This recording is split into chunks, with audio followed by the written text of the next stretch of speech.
बहुत समय पहले की बात है। सरयू नदी के किनारे अयोध्या नाम का एक सुंदर राज्य था।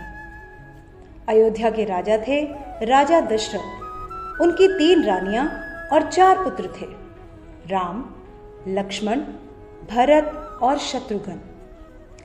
जब राजा दशरथ ने राम को राजा बनाने की घोषणा की तब सभी लोग बहुत खुश हुए, लेकिन रानी कैकेयी खुश नहीं थी।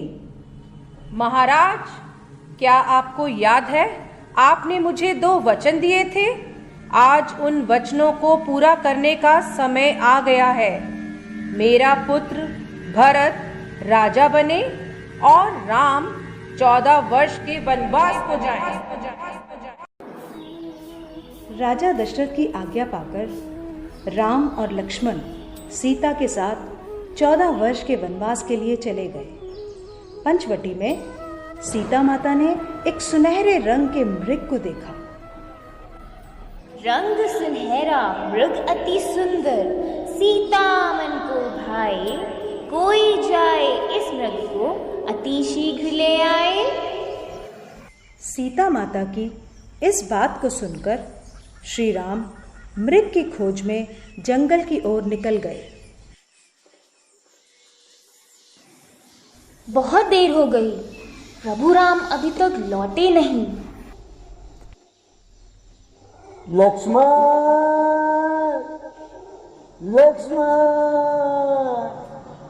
हे सीते, हे सीते। लक्ष्मण, लक्ष्मण देखो, प्रभु तुम्हें अपनी सहायता के लिए पुकार रहे हैं। हे माते, ये मुझे किसी मायावी शक्ति का कार्य लग रहा है। आप चिंतित ना हो, भैया जल्दी घर लौट आएंगे। नहीं लक्ष्मण, मेरी आज्ञा का पालन करो। जाओ, प्रभु को तुम्हारी सहायता की आवश्यकता है। ठीक है माते, किंतु आप इस लक्ष्मण रेखा को पार नहीं करना। रावण को ज्ञान था कि वो लक्ष्मण रेखा को पार नहीं कर पाएगा, इसलिए उसने साधु बनने का ढोंग रचा और सीता माता को उठाकर ले गया। भिक्षाम देहि, भिक्षाम देहि। हे मुनिवर, भिक्षा स्वीकार कीजिए। हे देवी, एक साधु का इतना अनादर, घर के द्वार से ही भिक्षा देकर भेजना चाहती हो। जाओ, नहीं चाहिए तुम्हारी भिक्षा। नहीं नहीं मुनिवर, रुकिए, मैं आती हूँ।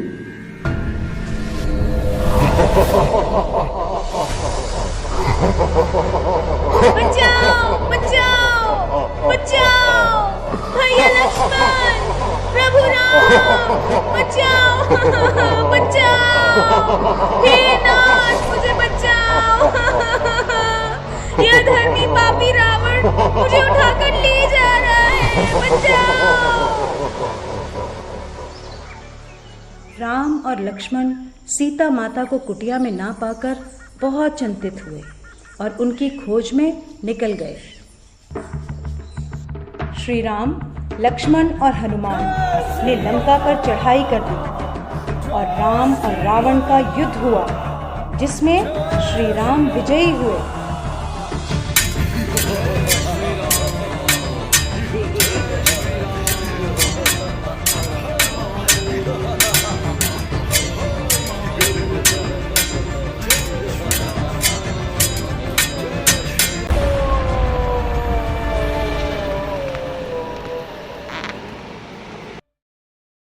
इसलिए इस दिन को विजयदशमी कहा जाता है। यह त्योहार बुराई पर अच्छाई की जीत का प्रतीक माना जाता है।